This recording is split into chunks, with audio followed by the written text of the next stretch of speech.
क्या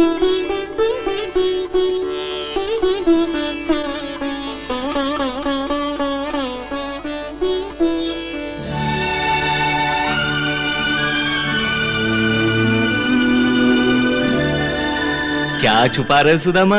कुछ नहीं, कुछ नहीं। कुछ कैसे नहीं? अवश्य कोई वस्तु छुपाई होगी तुमने। नहीं। अरे अरे, आप ये क्या कर रहे हैं आप? क्या आपने मेहमान पर आरोप लगाना अच्छी बात है प्रभु? बिल्कुल नहीं, मेहमान तो भगवान का स्वरूप होते हैं। अरे तुम सब तो इसे अभी अभी मिली हो, मैं तो इसे बचपन से जानता हूँ। खाने पीने की चीजों के मामले में ये एकदम स्वार्थी है। लाओ लाओ, दिखाओ क्या छुपा रहे हो। अरे अरे दिखाओ तो, अरे दिखाओ ना। कुछ नहीं, कुछ नहीं। अरे दिखाओ ना सुदामा। नहीं ना। क्या छुपा रहे हो, दिखाओ। तब तो अवश्य कोई स्वादिष्ट वस्तु है जिसे तुम अकेले हड़प कर लेना चाहते हो। भाभी जी ने अवश्य मेरे लिए कोई रसीली चीज बनाकर भेजी होगी। अरे दिखाओ ना सुदामा। क्या कर रहे हो? अरे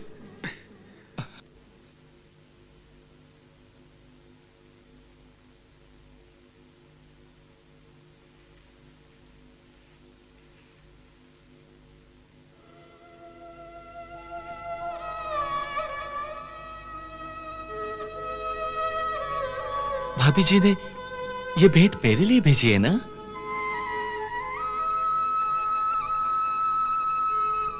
तो तुमने अभी तक दी क्यों नहीं? अरे मैं तो पहले से ही जानता था कि भाभी तुम्हें कभी भी खाली हाथ नहीं भेजेंगी। कुछ नहीं तो 5 सुपारी भेज देंगी, या कम से कम 2 मुट्ठी चावल ही बांध देंगी मेरे लिए। नहीं नहीं, ये पोटली मत खोलो। बात यह है कि मैं जल्दी में चला आया, कुछ भी तैयार नहीं था, तो तुम्हारी भाभी ने कहा इसे ही ले जाओ। देवर जी इसी से मेरे स्नेह भाव को समझ जाएंगे।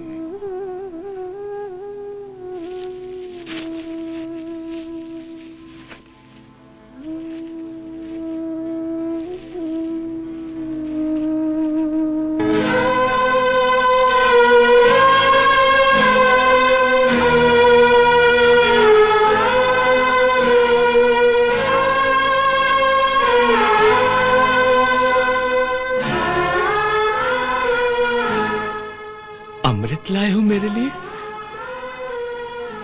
और छुपाए छुपाए फिर रहे हो।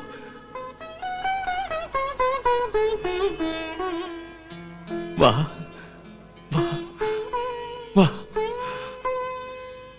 भाभी जी ने क्या भेंट भेजी है। प्यार के अमृत में भीगे हुए ये तंदुल, प्रेम के रंग में रंगे हुए ये स्नेह के माणिक मोती,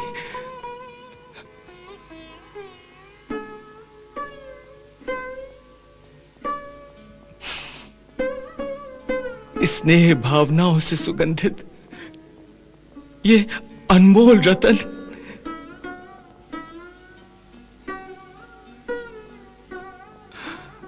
अरे ये तो संसार की सबसे उत्तम, सबसे अनमोल भेंट है, और इसे छुपा रहे थे तुम। इन 3 मुट्ठी चावल पर तो मैं तीनों लोक वार दूं।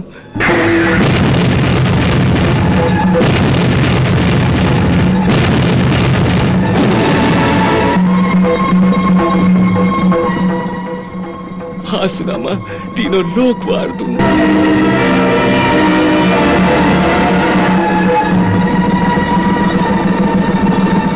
हाथ में चावल लेते ही सब में डर भयो जात, जाने अब किस लोक की संपत्ति होए समाप्त।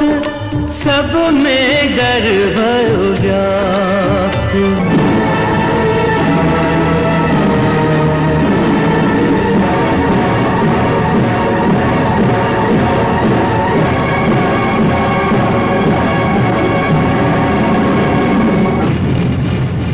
हर दाने का मोल यदि देने लगे भगवान, रह जाएगा सृष्टि में बस एक ही धनवान, बस एक ही धनवान।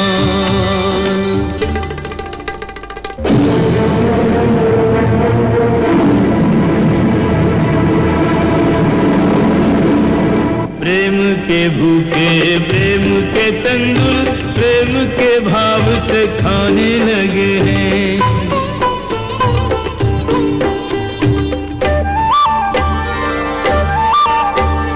तंदुल के दानों में दीन का दैन्य दरिद्र चबाने लगे हैं। एक एक मुट्ठी में एक एक लोग, एक एक मुट्ठी में एक एक लोग सुदामा के भाग में जाने लगे हैं।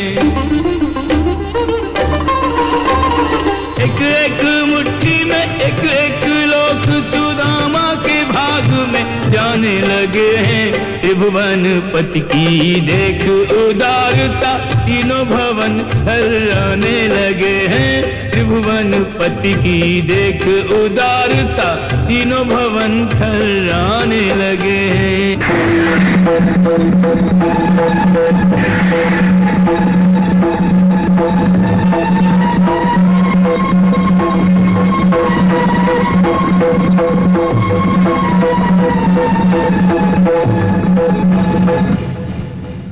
पहली मुट्ठी लेते ही प्रभु ने स्वर्ग सुदामा के नाम किया है।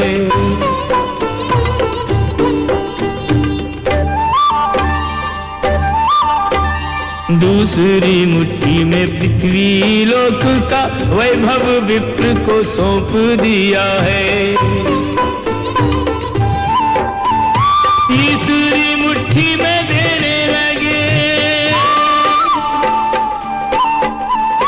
तीसरी मुट्ठी में देने लगे जो वैकुंठ तो लक्ष्मी ने रोक लिया है।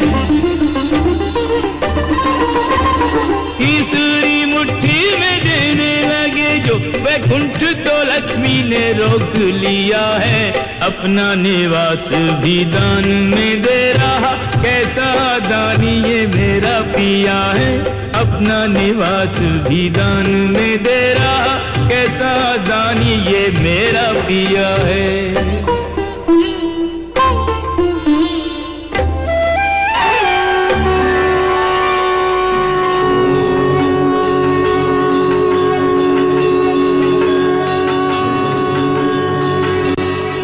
त्रिलोकीनाथ, ये आप क्या कर रहे हैं?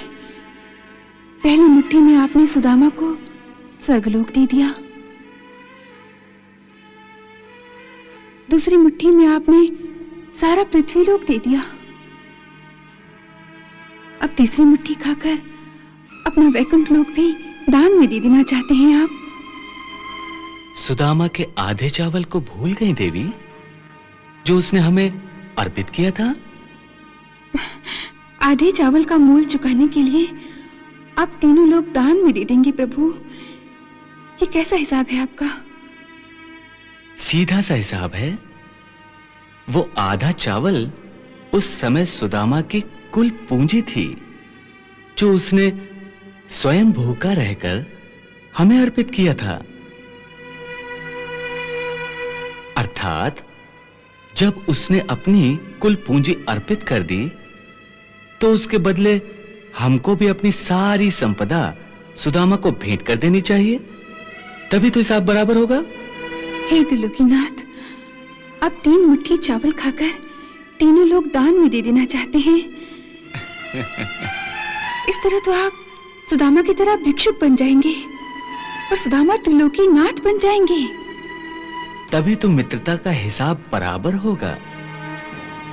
मैं वो बन जाऊंगा और वो मैं। मुझ में वो होगा और उसमें मैं।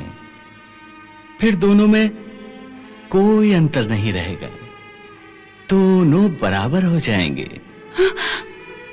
नहीं भगवान, आप भावना के आवेश में आकर हम सबके साथ ऐसा अन्याय नहीं कर सकते, नहीं कर सकते।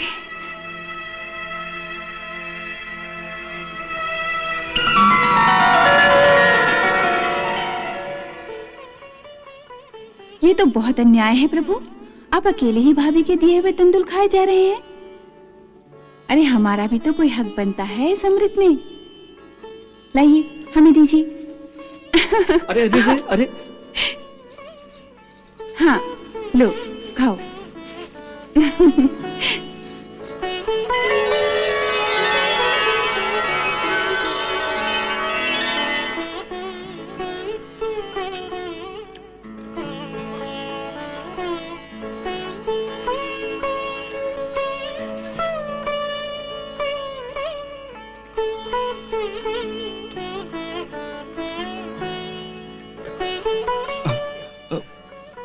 देखा सुदामा, मेरी एक मुट्ठी चावल का नुकसान हो गया, सब खा गई। हाँ,